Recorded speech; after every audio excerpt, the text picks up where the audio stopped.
Assalamualaikum warahmatullahi wabarakatuh. Kali ini kita akan belajar analisa kemampuan proses. Analisa kemampuan proses terbagi menjadi dua, yaitu CP dan CPK. CP kepanjangan dari capability kepotensial, atau bahasa Indonesianya kepresisian, yaitu istilah yang digunakan dalam mengukur kestabilan hasil. Presisi adalah lawan dari variasi. Jadi misalkan presisinya tinggi berarti variasinya rendah. Begitu pula sebaliknya, variasi tinggi berarti presisinya rendah. Kita langsung ke contoh kasus saja ya.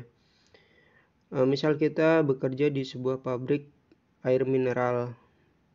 Kita akan mengukur volume dari masing-masing mesin. Di sini ada 3 mesin ya. Standar dari volume tersebut adalah 600 ml. Toleransi plus minus 5 ml. Maka lower specification limit atau batas bawah spesifikasi itu 595 ml. Sedangkan batas atas spesifikasi atau upper specification limit itu 605 ml. Jadi tidak boleh keluar dari angka 595 sampai 605. Ya, kalau keluar dari angka ini berarti outspec ya. Nah, ini permisalan hasil pengukuran dari mesin 1, 2, dan 3. Kita mengambil 30 sampel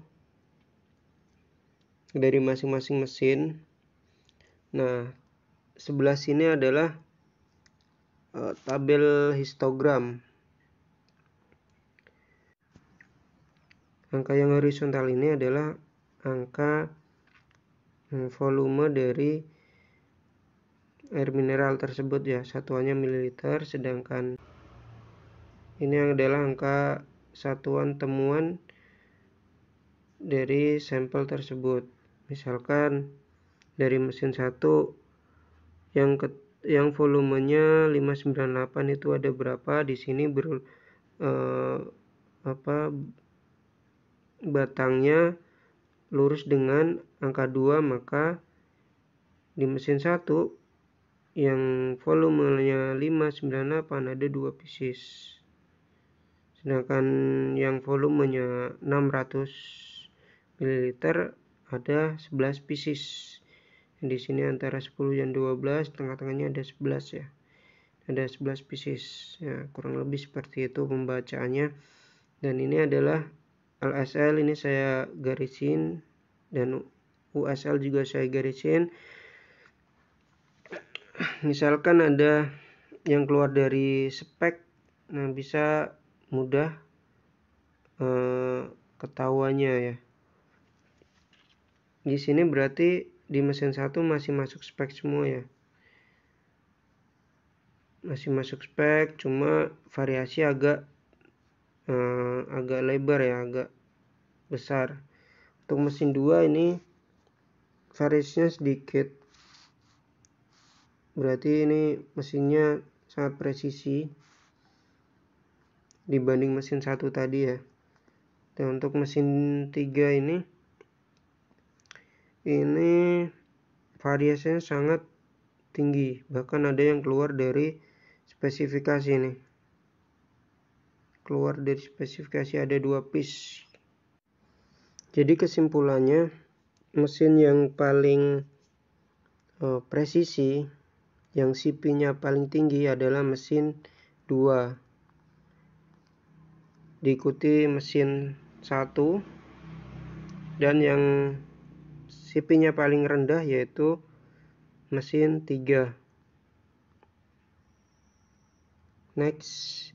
Nah, ini adalah bentuk kurva dari masing-masing mesin ya. Kalau misalkan kalian punya Minitab, itu tinggal input aja ya. Tapi mungkin tidak semua punya Minitab termasuk saya, jadi ini saya gambar secara manual ya. Belajar CPK itu tidak lepas dari histogram dan kurva. Next, nah sekarang belajar CPK. CPK kepanjangan Capability Index, artinya keakurasian atau keterpusatan, yaitu istilah yang digunakan untuk mengukur keakurasian hasil. Jadi yang CP tadi adalah kepresisian, kalau ini keakurasian. Dimana bedanya? Nah, kita lihat contoh kasus lagi. Ini kasusnya sama ya. Kasusnya sama, standar volumenya masih sama 600 mili, toleransi plus minus 5 mili. Kan tetapi di sini kita tambah control limit ya, karena untuk CPK kita perlu namanya control limit, yaitu target atau titik tengah dari spesifikasi. Untuk lower specification limit dan upper specification limit masih sama, 595 ml sampai 605 ml. Next, nah ini adalah permisalan hasil dari mesin 1, 2, dan 3. Kita lihat di sini variasinya antara mesin 1, 2, 3 itu sama ya. Akan tetapi yang membedakan adalah keterpusatannya, jarak antara CL dengan hasil. Nah, itu berbeda-beda. Kita lihat mesin 1.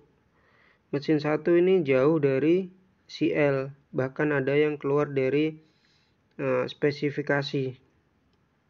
Di sini ada yang nilainya 594 sebanyak 2 piece. Nah, ini ya.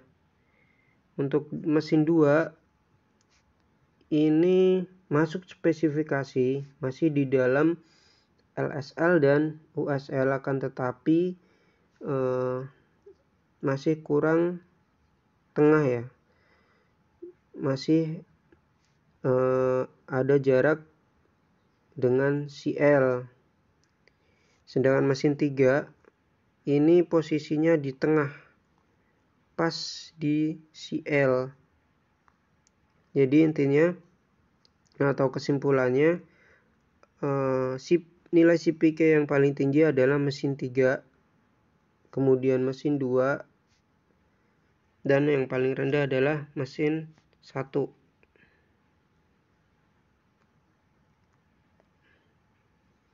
Menghitung CP dan CPK.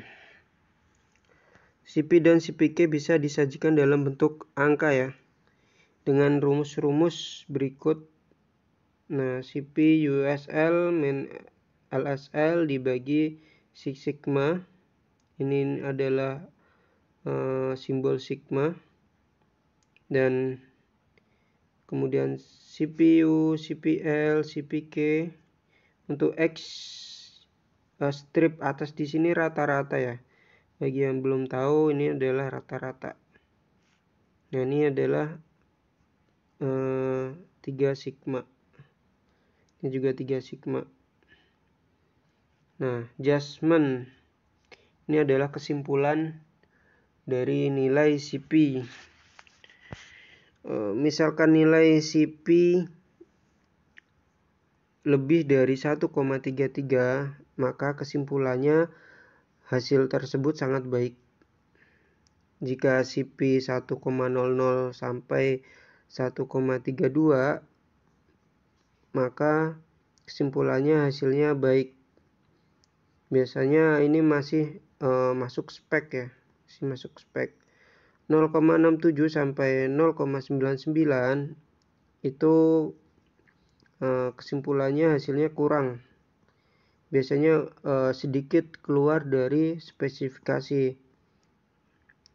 Untuk kurang dari 0,66 ini kesimpulannya buruk karena jauh dari spesifikasi. Selanjutnya, nah ini adalah hasil hitung menggunakan rumus Excel.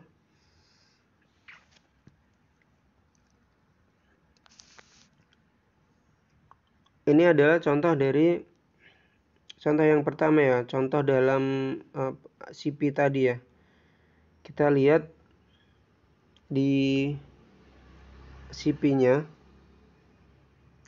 Untuk mesin 1, nilai CP 1,02. Di sini masih masuk spesifikasi semua ya. Tidak ada yang keluar dari spesifikasi. Dan nilai CP-nya 1,02. Ini kesimpulannya hasilnya masih baik. Untuk mesin 2, nah ini CP-nya sangat tinggi. 1,71. Berarti presisinya juga sangat tinggi. Nah, itu kesimpulannya adalah sangat baik. Nah, di sini CP-nya juga 167 ya. Untuk mesin 3, ini nilai CP-nya sangat rendah karena memang variasinya sangat tinggi dan bahkan ada yang keluar dari spesifikasi. Maka kesimpulannya hasilnya buruk. Next. Nah, ini adalah contoh yang kedua. Kita bisa lihat CP-nya dulu ya. CP di sini nilainya sama ya. Nilainya sama karena memang lebar dari atau variasinya juga sama. Variasinya ketiganya sama. Akan tetapi yang membedakan adalah nilai CPK, yaitu keterpusatan. Itu yang berbeda-beda.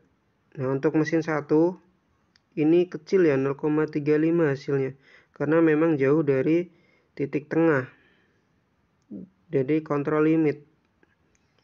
Bahkan ada yang keluar dari spesifikasi nih. Nah, itu kesimpulannya buruk ya hasilnya. Untuk mesin 2 ini kurang sedikit lagi. Ini menuju baik ya, 0,97, akan tetapi masih kategori kurang karena masih melenceng dari target atau kontrol limit.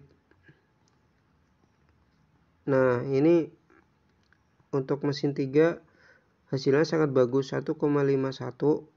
Emang di grafik ini pas di tengah dan kesimpulannya sangat baik. Nah, itu ya. Bagi yang ingin formula berbentuk Excel, bisa email ke saya. Nanti emailnya akan saya cantumkan di deskripsi. Ya, mungkin sekian dari saya. Assalamualaikum warahmatullahi wabarakatuh.